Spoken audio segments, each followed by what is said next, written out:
တငယ်ချင်းများအားလုံးပဲမင်္ဂလာပါဖူတာအိပိုင် HK မှာပြန်လည်ကြိုဆိုလိုက်ပါတယ်ဒီတစ်ပတ်မှာတော့ရခိုင်ငါးဦးကချက်စားဖြစ်တာလေးကိုပြန်ပြီးမျှဝေလိုက်ပါတယ်ဒီချက်နီးလေးကအတော်ရဲ့ချက်နီးလေးကိုမေးပြီးတော့ချက်ထားတာပါနော်ငါကတော့ကိုကြိုက်တဲ့ငါးကိုသုံးလို့ရပါတယ်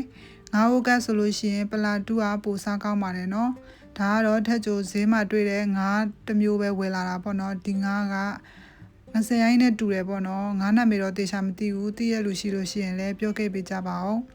ငါရဲ့ဘေးနားမှာရှိတဲ့အယိုးတွေပါညှက်ပလိုက်မယ်ပြီးလို့ရှိရင်တေချာလေးဆေးပြီးတော့ချက်မယ်ပေါ့နော်ဒီမှာတစ်ခုကောင်းတာငါးဝယ်တဲ့အခါငါးကိုသူတို့ကိုပိုင်းခိုင်းလို့ရတယ်ပေါ့နော်ဟေးကိုအရင်တည်ပါမယ်ငပီးစားစနွေးနေထည့်မယ်ပြီးရင်ငရုတ်သီးစိမ်း9000လောက်ကိုချမ်းပြီးတော့ထည့်ပါမယ်နော်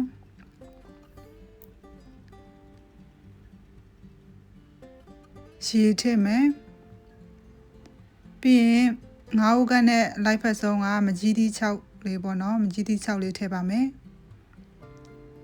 ပြီးရင်အဖုံးလေးအုပ်ပြီးတော့မီးဖိုပေါ်မှာတင်ထားလိုက်ပါမယ်နော်ဒီလိုမျိုးစူပွက်လာပြီဆိုလို့ရှိရင်မှငါးဦးထည့်ပါမယ်နော်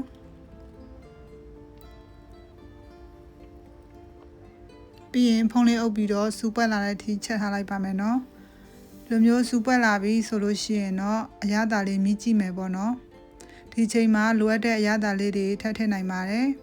။ထက်ကျော်ကစားနေနေပဲထည့်ထားတော့စားလိုတယ်ပေါ့နော်။စားနေနေထည့်မယ်ပြီးရင်ငါးမုံတော့မဟုတ်ချက်သားမုံနေနေထည့်မယ်။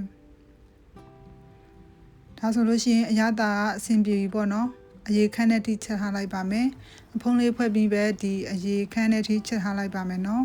။အရသာလေးမြည်ကြည့်တော့အဆင်ပြေနေပေါ့နော်။အရသာလေးကလည်းအဆင်ပြေနေပြီဆိုတော့အရေခန့်တဲ့ထိချက်ရုံပါပဲ။ဒီမှာအချင်းကလည်းရပြီဆိုတော့ဒီမကြီးသီးဖက်လေးတွေကိုဖယ်လိုက်ပါမယ်တဖြည်းဖြည်းနဲ့အရေခန့်လာပြီပေါ့နော်အရသာလေးတွေကလည်းငါးတွေကိုစိတ်ဝင်သွားတယ်